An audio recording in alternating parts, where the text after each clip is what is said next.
Hello and welcome to the Movie Bunker podcast. It's me, Chris. Me, Matt. Today we've got another special guest, Matthew. Yes, we've been inundated with special guests recently. Yeah, so we're delighted to join with us today, Anna Bogutskaya. Anna. Did the internet cut out then, or was that actually the effort? No. Listen, I'm already struggling now, right? Because I've got the pressures on me.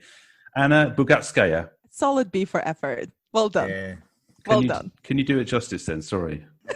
I mean, honestly, I forget myself sometimes. My name is Anna Bogutskaya. So you did well. You did really well there. It was fine. See, I'm doing my best here for the chat with a slight speech impediment. That was pretty good going. I blame being English because we're just so used to not trying when it comes to foreign languages or names. We just kind of make up our own and just use our fingers to point. As a guest in your country, I will not comment. It just makes me ashamed. Anna, thanks for coming onto the podcast. You're very welcome. I'm already having so much fun. These are all the things that I enjoy in my spare time. Hearing people trying to pronounce my surname and shaming me English. Oh, God. Well, it's only going to get better because this is... Hey, everyone needs a hobby, right? Anna, for those who don't know your work, what do you do? What's your background? So I do a couple of things. Most of them involve me nerding out about movies. So I'm a film programmer. I run a film festival called Underwear Festival, which is mostly short films and happens annually across London for 10 days in September. Not this year, sadly, for obvious reasons. I'm also the co-founder of The Final Girls, which is a feminist horror film collective that I co-founded with my friend Olivia about 4 years ago. And we used to do events. Now we publish a horror film journal.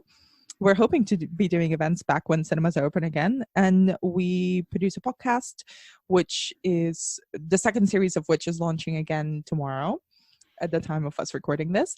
And we also commission writers to publish in Bloody Women and distribute a package of short films and do basically a lot of different things involving horror cinema from a female lens. And what else do I do? I also I write and talk about movies in different places, and I also co-host the American Horror Story Rewatch podcast, The Next Supremes, with Clarice Lockery, who has also been a guest on this podcast. Oh yeah, she can't get enough of the Movie Bunker. Whenever I guest on, I always feel lazy because I go, if the same question was asked to me, I'd be like, kind of a work a bit. And then I do this podcast and yeah, that's kind of it. And then I moan. We just have to, keep the other end up though a little bit. The ones that just do the bare minimum. That's what we. I do also moan. I enjoy moaning. That's also a hobby of mine. What kind of good moan? What kind of? How did the love of movies come about then, Anna? What was it? The sort of the movie and especially horror, the genre. How did it kind of kickstart? Well, with horror in particular, I think trauma is the answer. Because my cousin showed me the first two Nightmare on Elm Street films when I was 9. Oh, and I know, right? That'll do it. Yeah. So I couldn't sleep for like a month. And then after that, the nightmares disappeared for a bit. I was like, oh, can I have some more, please? So it just never stopped. Wow, and you've got like a Stockholm syndrome going on with horror films. Yeah, and I managed to somehow craft that or fool myself into crafting that into some semblance of a career. So I guess that worked out. Thanks, cuz. And for movies in general, and I think for a lot of people who fall in love with cinema, it's because I didn't really have that many friends when I was little. And I was a lonely little nerd, so I watched way too many films and TV shows. And then also somehow managed to fool everyone into thinking that was a skill. Yeah, well. And a career. I like films. Well done. Good for you. Yeah. Yeah. Over here.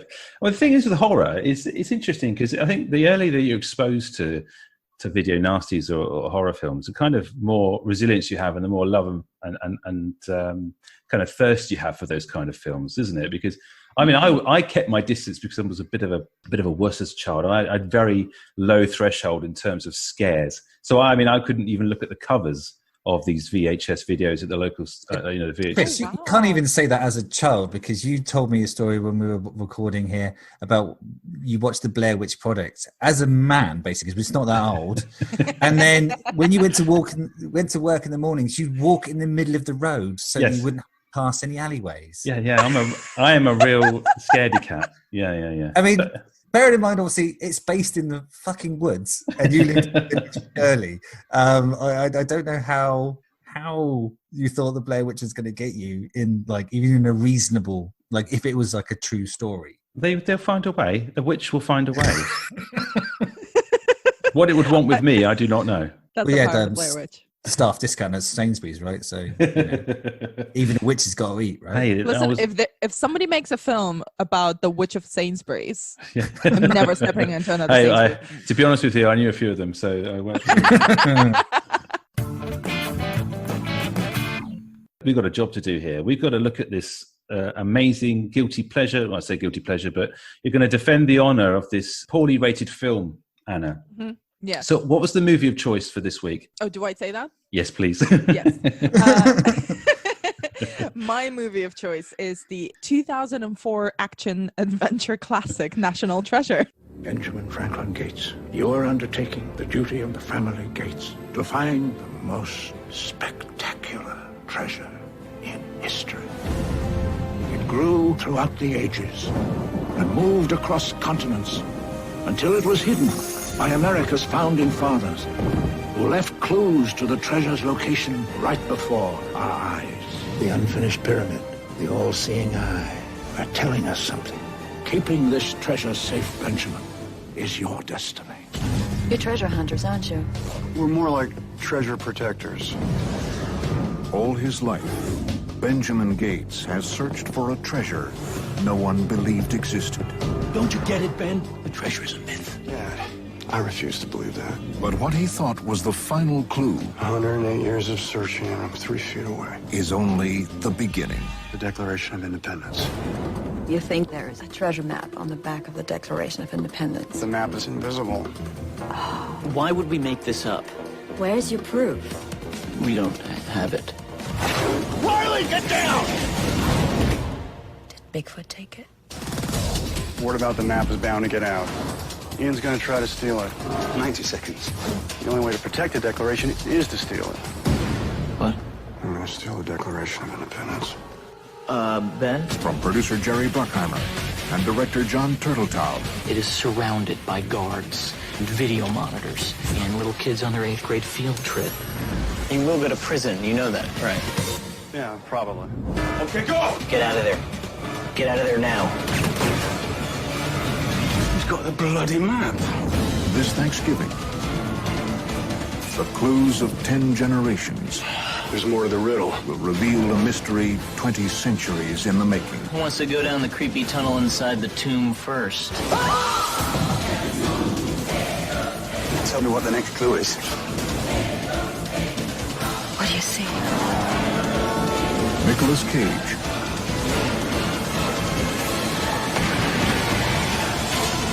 National Treasure.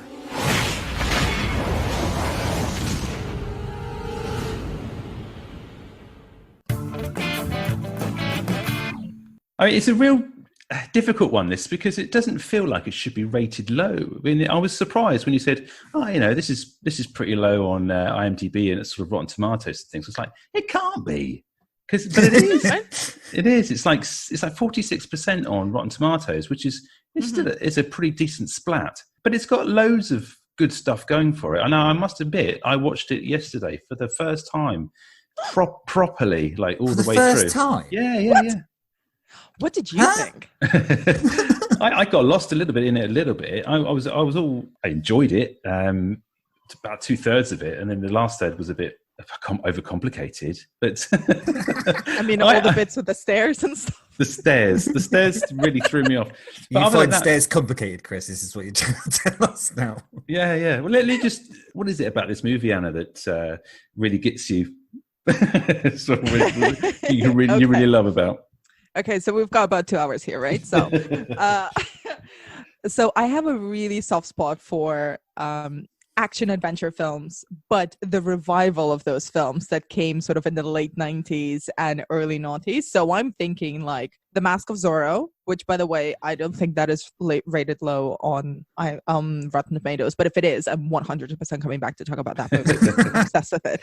But The Mask of Zorro, like the Tomb Raider adaptations with Angelina Jolie, The Mummy from 1999. Yeah. National Treasure is one of those, you know, it's a sort of like rip-off of Indiana Jones, but it's a sort of good vibe, family friendly, sort of cheeky, not really action, more adventure-esque films that were kind of all about puzzles and, you know, figuring something out. It was all about kind of a quest, and it was using the characters' intelligence as well as, you know, their physical prowess to move the plot along. And I love them. It was kind of like the equivalent of playing a video game, except you didn't really actually have to do that much thinking or work as you do in a video game. I remember this came out. It was a surprise. I didn't see it in the cinema. I saw this when it hit DVD, and it was nothing. It was like a sort of stealth launch, and I watched it, and I thoroughly enjoyed it the first time I watched it. So when it was suggested that this was one of our films for our podcast, I was like, that can't be true. That can't be true. And I sat and watched it with my 10-year-old daughter. Despite it being 12, I think that's just guidelines. It's certainly not Nightmare on Elm Street kind of level of introduction there. No. And she knows what I do, and she was the whole way through it going, "This isn't a film for you. This isn't a film for you. There is nothing wrong with this." That's good. That's adorable. Yeah, I went to see it in the cinema. Ooh, yeah. Gosh. Someone's doing all right for themselves. This is the lowdown on this, the plot synopsis, the lowdown. I sound like, I don't know where century that comes from. But a historian races to find the legendary Templar treasure before a team of mercenaries. That's the IMDb plot synopsis, which is very neat indeed. Yeah. Directed by John Turteltaub.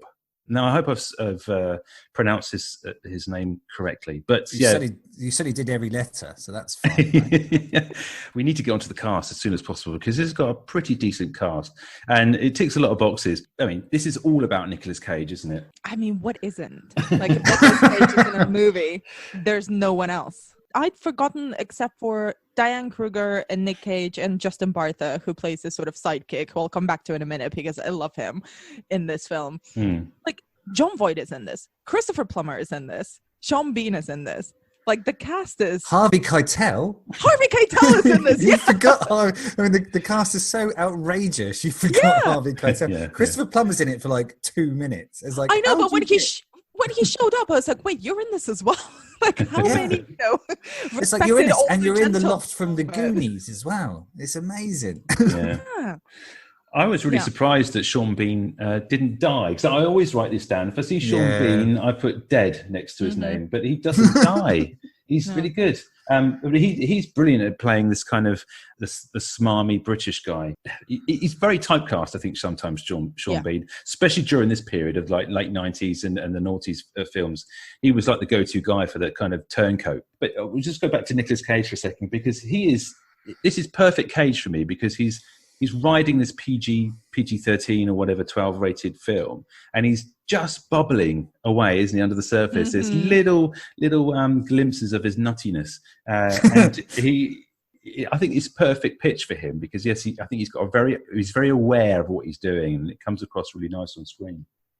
Yeah, I thought he's hilarious. He's super charming in this film. You know, he's kind of trying to go for that sort of Brendan Fraser vibe of he's supposed to be the leading man, and, you know, Diane Kruger is obviously going to fall madly in love with him by the end of the film, which we should talk about the absolute lack of chemistry between those two. But there's so many shots and scenes of people just adoring him, and he's got one of these amazing kind of movie character bios that is impossible for a human being to have. You know, it's like, oh, he's got a degree in engineering from MIT and in American history from Georgetown, and also he's like a black belt in Taekwondo, whatever, and also he's incredibly dashing and tall and handsome, and he comes from this long line of, you know, historians that are renegades, and he needs to reclaim the family honor, and he's just driven by his love of American history and politics and ethics. They're like, what a guy. What a guy. I love him. I loved him. I mean, but I loved his hair, and I always do with Nicolas Cage, because he does not he does not want to embrace the grey yet, does he? But you can tell he's definitely done some real work in there in terms of shading. I gotta admit, when I first watched this film, I was a kid. I did believe that was his real hair. Well, Justin Bartha is interesting. You mentioned him because when he came on screen, I was like, the giggly guy or the jiggly guy, because we've done that film and he plays a part in that movie as well. Oh. It doesn't really do him any favours, that film. He's pretty awful in that. But yeah, this movie, he comes across as the quirky computer guy. He does it pretty well, doesn't he? Yeah, I always really responded to his character. I remember finding him funny at the time, and I found him funny again when I rewatched the film for this. I was like, oh, he's just kind of a quirky, funny sidekick, but he has charisma. Like, he's quite funny even when he drops these kind of very extremely kind of stilted dialogue. Yeah. But he makes it kind of believable. He's got a dry sense of humor in his character that I kind of appreciated. I think all the dialogue between those three main characters are Diane Kruger, who plays Abigail Chase, Riley Poole, which is Justin Bartha's character, and then Benjamin Franklin Gates. All three of them have got quite decent sort of chemistry as a threesome without maybe the love interest thrown in. Without that, Ben and Riley seem to have a proper little love fest going on, don't they? Oh yeah, like that's the romance of the film. That's the romance. Like, that's Diane Kruger is not any part of the equation here. It's all about Riley being desperately in love with Nick Cage. Yeah. Idolizes. He's clearly uncomfortable in every situation, and the only reason he's there is for his love of Ben. Yeah, that's the only reason. He goes to the Arctic or somewhere very cold. Like and also, I love that he kind of pokes fun at this character just being so much. Like, he's so extra throughout the whole of the film, and Riley just constantly pokes fun at it.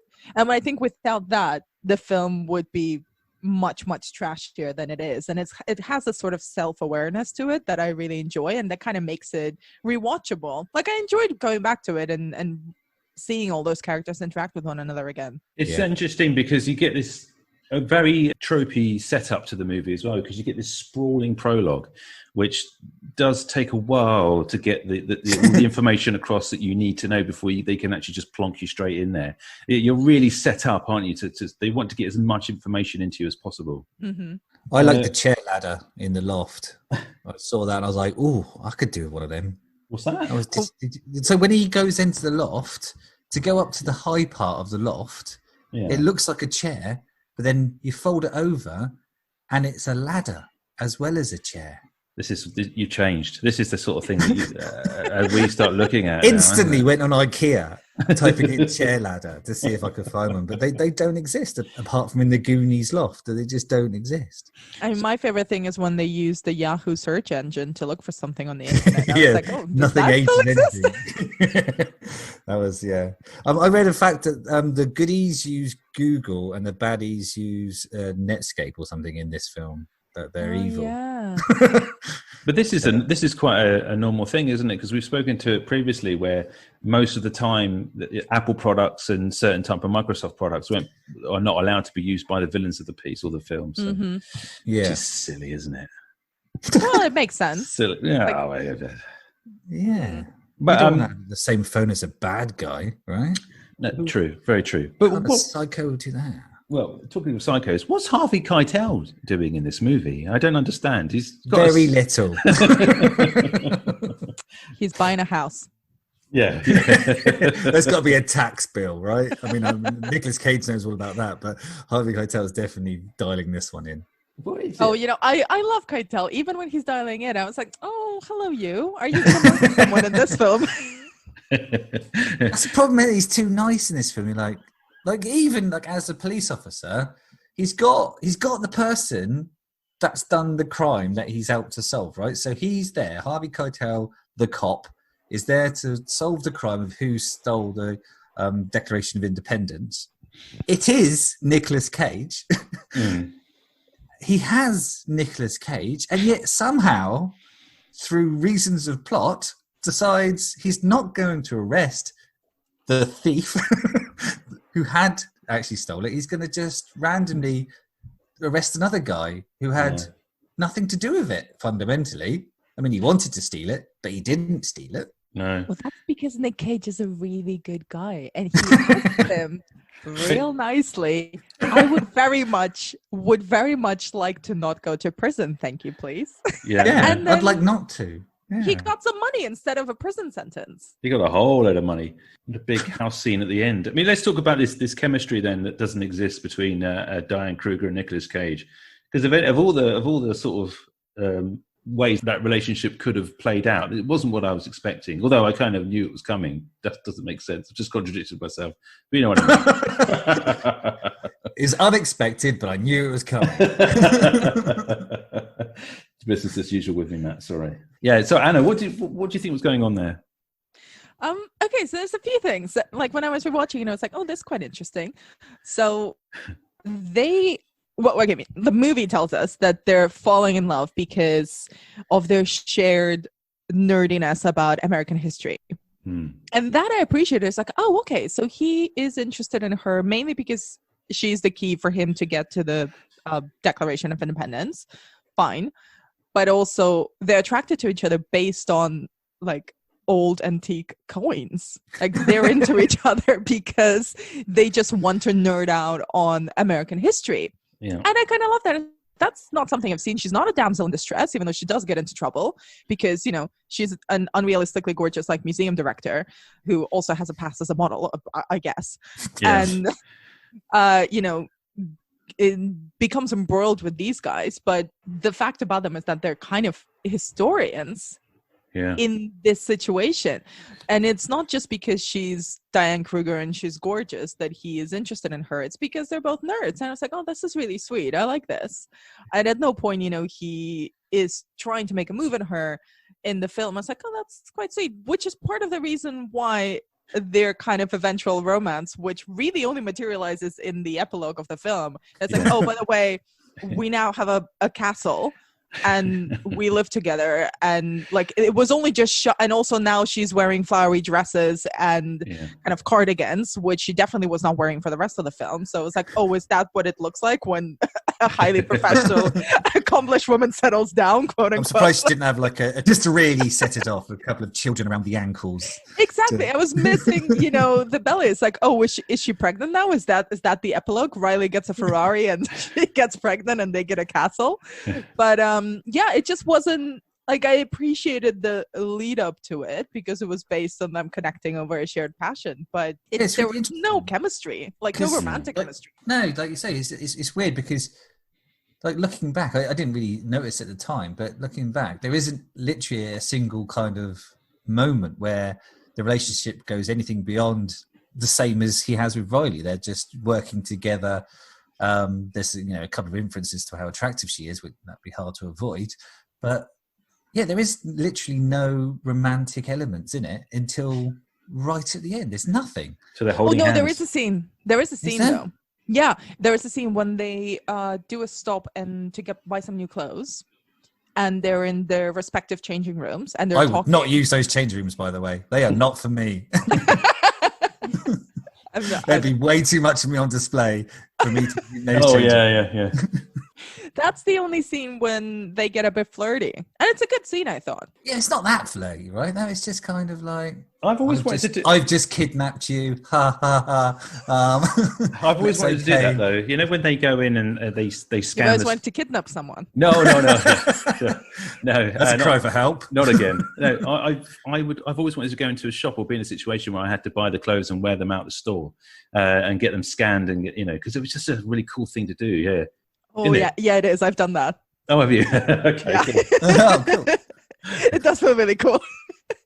Yeah, because, you think, I want to know that story now. I mean, I'm happy to tell it. It's not as exciting. I wasn't, tracking down any old, antique document. I was in Berlin, and it was way too cold for the coat I had, so I had to buy another coat. We should have left that one to the imagination. It was much cooler. I was expecting you were doing... It was a good coat, but I was expecting some sort of secret service type thing going on there, Anna. Yeah. I mean, it kind of did look like a Secret Service coat, though. So okay, fine. Okay, you've sold it. You should reframe that story. If someone was following me, I had to look like the Secret Service to get away from them. I bought a coat. You've done it for me. Yeah, that's how I'm going to tell the story from now on. Always build it. Always build it up. Did the Da Vinci Code or those books, the Darren Brown books, they come out before this movie? I'm guessing they did, didn't they? Because it's got a bit of a Da Vinci Code kind of vibe. You're giving the Da Vinci Code too much credit for creating kind of like a puzzle mystery. This is based purely in computer game world, right? This is like Broken Sword and Monkey Island kind of territory rather than, the Da Vinci Code is just derivative shite. Oh, and that's Matt's opinion. Yeah, well, I just was instantly kind of recognised that kind of point and click type thing, which was I really enjoyed. And some of the other things as well, the heisty stuff, where they're going through the plan. I got flash forwards to Ant-Man and things like that. I know that's obviously a recent film, but even like modern Marvel Universe movies are taking that kind of trope where they visualize the plan in advance. I thought you were going to say Ocean's 11 or something like that, or Logan Lucky, and it's like Ant-Man. There was a heist in Ant-Man. Yeah, so I thought it would be too obvious to say Ocean's 11. And so I scrubbed that one out. I thought Ant-Man will be a conversation starter. And it has been. I just like the way that, luckily, all of the security protocols are heavily documented in a public library. I mean, also, how lucky is that? Also, I love one of my favorite heist movie tropes is when, like you were describing, they explain the heist before they actually do it. And then we see them do it, but we also get the explanation. And it's like a to-do list. And I'm obsessed with it. And, and we get that. It's perfect. Yeah, because you're in on it. Because you know what's going they needs to do next. Like, wait, now he's got the thing. He needs to now go up the stairs, quick. But there's always a spanner in the works, isn't there? Always. Yeah, but everything is underpinned by this nerdy knowledge Wikipedia fest that they're having. Like when he has to guess the password, and of course he's going to guess what the password is because, it's a reference to whatever in American history. Yeah. But all of this is always inconceivable. It's just complete rubbish, but you kind of just have to throw caution to the wind or any kind of doubts that you have, just go along for the ride with this kind of movie because you can't sit and think about any of it. The thing I don't always never get, and I think I've spoken about it on the podcast before, is stone structures or underground things. Why do buttons work? Why do buttons made out of stone do that? It just makes no sense. And what kind of pulley system do they have? Because it's super satisfying. That's how. Yeah. There's always someone leans on something. The noise alone is amazing. You like... Yeah, stone on stone. Or when all the fire lights up and it lights up the whole chamber. It's like, oh, that's just so like a beautiful kind of domino structure falling. Yeah, my daughter was shouting at the TV at that bit. It's like, why is he doing that? That could blow things up. It's like, that's a really good point, actually. It is a really good point, actually. It's like, oh, there's a massive treasure room. I'm just going to set fire to it. I hope for the best. It's brilliant. Also, the fact that at the end, Nick Cage, I've completely forgotten his character's name because Benjamin Gates when Harvey Keitel is like catches up with them, they just calmly sit down and have a chat as opposed to, I'm gonna handcuff you in case you try to murder me and or run away, and then we're gonna have a chat. As you are the thief. The actual quantifiably on camera thief. There's a few issues with it in terms of the action. It's a bit clunky, isn't it? It's a bit laboured. So I struggled a little bit with that, and that whole big sequence at the end with the stairs and the going down into sort of the tunnels and things like that was a bit kind of, you have to really go with it on those occasions. But I mean, other than that. I got an issue with an earlier scene involving John Voight because they go around his house with the Declaration of Independence and they need to do special magic stuff to make words appear on the back of the map. The lemons. And they decide they need lemons, right? And so happens that in his fridge he's got like 80 lemons. Like, why the fuck has a single old man got 80 lemons in his fridge? Well, he was probably going to have lemons with his massive pizza for one. I mean, I know. Is that like not a normal thing? I've got like 12 lemons in my house right now. It's a small hill to die on, but I was just like, no, that's not it. That's gone for me. That's lost it. Anna, what are No you one's doing? going to have that lemons. If you don't mind me asking, Anna, what are you doing with your lemons? And what's the plan? Well, thank you for asking. They're very useful for cooking. Yeah. And also, I made preserved lemons, so I needed a lot of them. Nice. You put them basically in everything. Every single dressing or like almost any recipe, you put fresh lemon juice in. So you don't just like rub them on random documents just in case that there's words on Well, I wouldn't say that on the record, would I?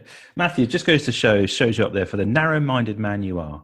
You can't visualize. I'm just saying that many lemons is they're gonna you're just gonna spoil for there's no lemon limit when it comes to the movies, and you shouldn't question it. John Voight. I still got lemons in my freezer from Christmas because I realised that I wasn't going to get through them, so I sliced them up and put them in my freezer. There you go. Top tip for any excess now. lemons. Yeah, and they go in gin and tonic, and instead of an ice cube, you have a lemon cube. Ooh, that's actually a really good idea. I might do that with one of my 12 lemons. And that's the segment, or the cocktail segment of the show, done and dusted. Well done, everybody. Spring out, yeah. Well done, both of you.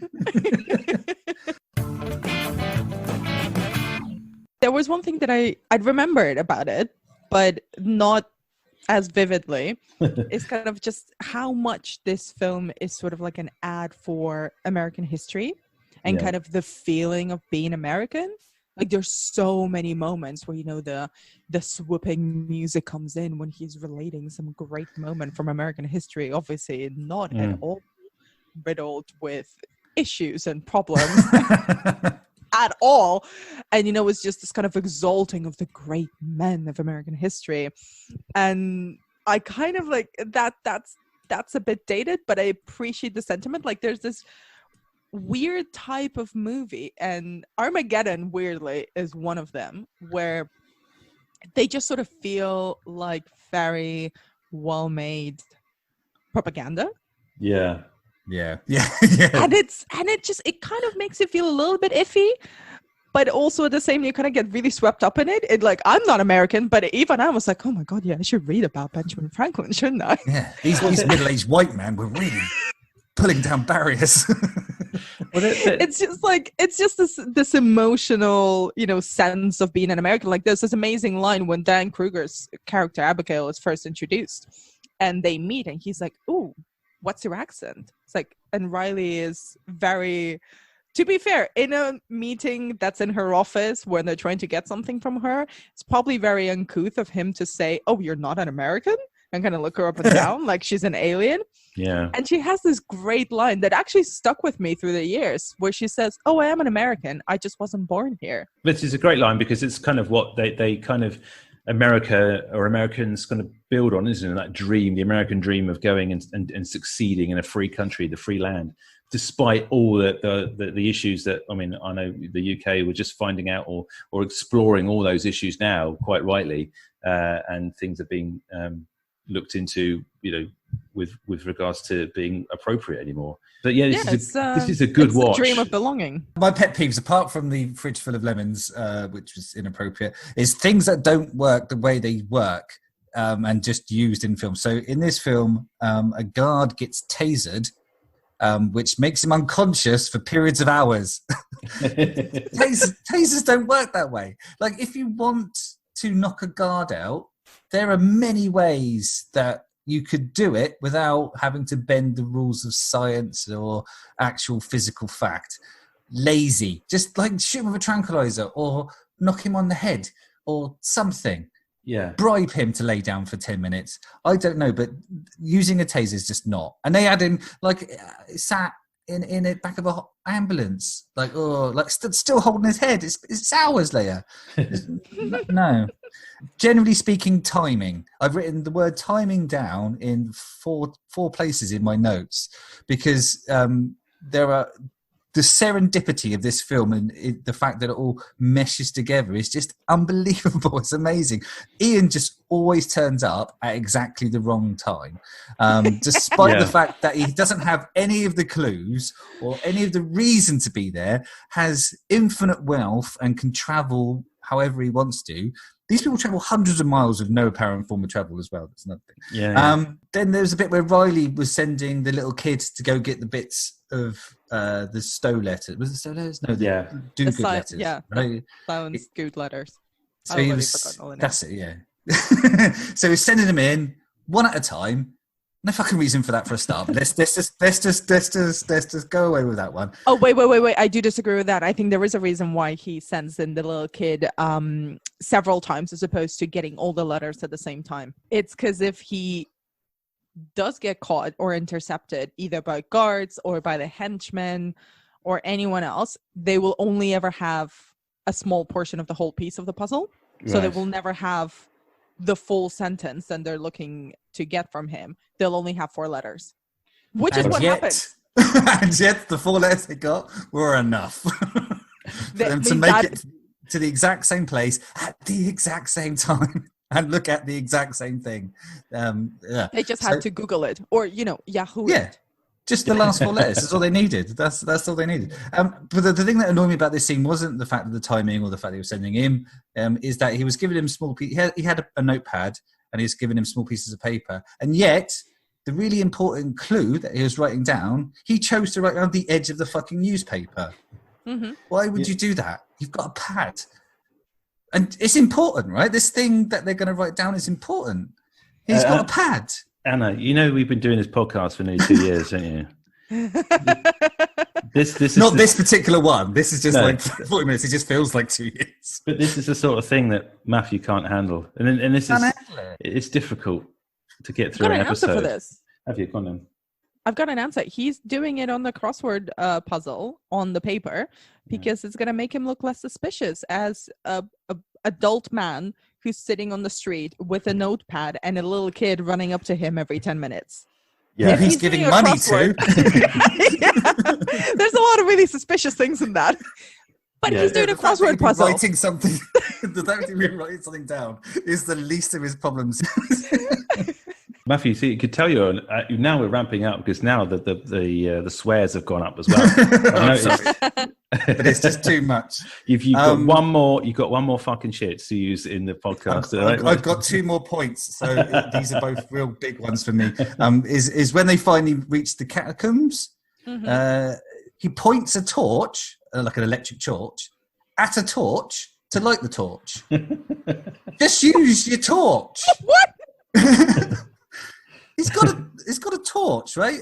A much superior lighting device than flame ever could wish to be, and yet he used a torch to point at the flaming torch to light the torch. That's with light. No. Oh dear. I mean, it's for the drama. Yeah. Just embrace the drama. Yeah. Matt, and then Ian. Oh God, Ian, there's more. Jesus. They're walking always just at the edge, so he'd be able to see nothing. All they could see would be the back of Ian's head. And Ian could see nothing, so he's just randomly walking into darkness. And the final thing that got me... oh, Jesus Christ. Is that if ever there's a point in the film where someone goes, do you trust me? Don't say yes, because you're going to get dropped.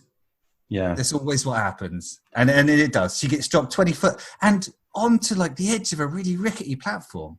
Yeah, okay, I will give you that. That scene did make me roll my eyes really hard, because I was like, oh, don't. First of all, never trust men. But absolutely. So the answer to the question, do you trust me, is like, no, pull me the fuck up. But also, I'll jump. What other option is there? If she says no, he's still going to drop her. If she says yes, which she shouldn't, he's still going to drop her. It's lame. Yeah. He's going to feel justified. All it does is because basically there was a 10% chance she was living in that situation. So all it does is that if she crashes through that barrier, or if she misses that barrier entirely and plummets to her death, her last thought is, what a fucking wanker. I trusted him. So, I'm sorry, Benjamin Gates, when did he become the Tomb Raider? He is a historian / engineer, which already is, an impossible. Slash scuba diver. He's a multiple slashy. Oh yeah. Well, he's a multi-hyphenate creative. Let's call him that. He's a millennial. He's a millennial professional icon. But is he a Tomb Raider as well? Where did he get the physical ability to do all of these feats? this is the thing that always bothers me, which is why we like Riley, because he's like, this is really hard. I cannot walk up this many steps and I'm confused and it's dark and I want to go home. And that I can relate to. Matt, how's the therapy going? Because I was just to say, are you all right now? As you use this to I'm fine. I'm done. Okay, cool. I just want to make sure, because you got to let it all out before you go back to speak I got it all out. Otherwise, when you start to speak to your wife and other people in the room or in your house, then you have to get it all out of the way. Okay, so we're fine now, yeah?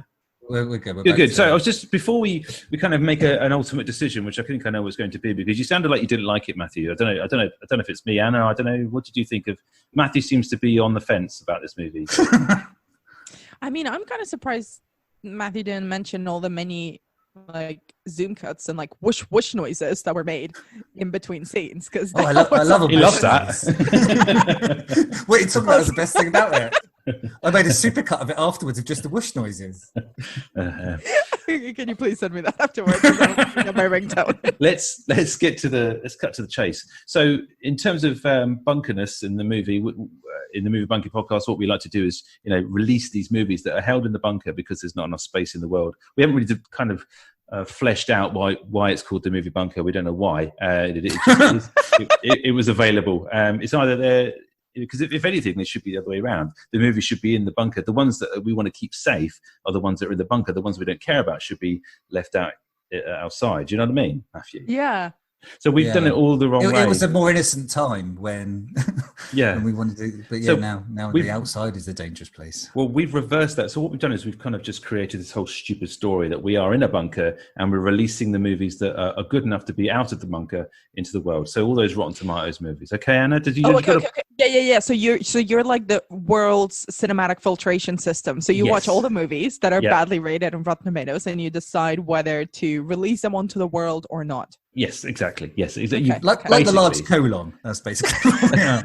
So, as a guest, as an honoured guest of the bunker, your choice of movie is given the golden ticket because it is, and it's a very good choice. And we can't leave it in the bunker because it's got so many classic tropes and so many good character performances from the cast as well, and some really good actors in it, and some actors that you would be surprised to see in this kind of movie turn up. And so, for me, having watched it for the first time all the way through. I really enjoyed it, and therefore it's being jettisoned up the pipe.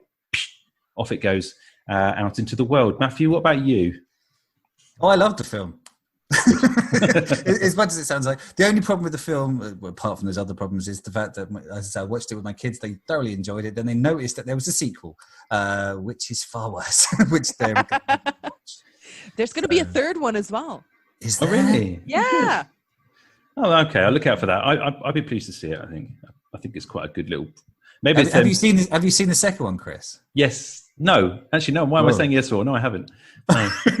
Anna, thank you so much for bringing this one to our attention. It was fantastic watching it for the first time. I'm glad you brought it to us. I'm very happy to have shared National Treasure with you. And am I allowed to leave the bunker and go home? No, you must stay because there's some other films we need you to watch before you leave. Oh, can we just watch the one with Brendan Fraser where he lives in an actual bunker? Because I would very much love to revisit that one. Oh, I'll have to Google that one later. Anna, listen, where can we find you online and what's your Twitter handles and things? I am on Twitter at Anna B. Demented. And that's where I usually post all the stuff that I do and usually just retweet pictures of cats as well, quite a bit. It's a good thing to do. A lot of our guests are doing cat promotion at the moment. Yeah, they need a lot of promotion, those cats. They're underfunded. Thanks again, Anna. It's been a pleasure. Thank you for asking me. Bye. Take care, Anna. Thank you. Bye.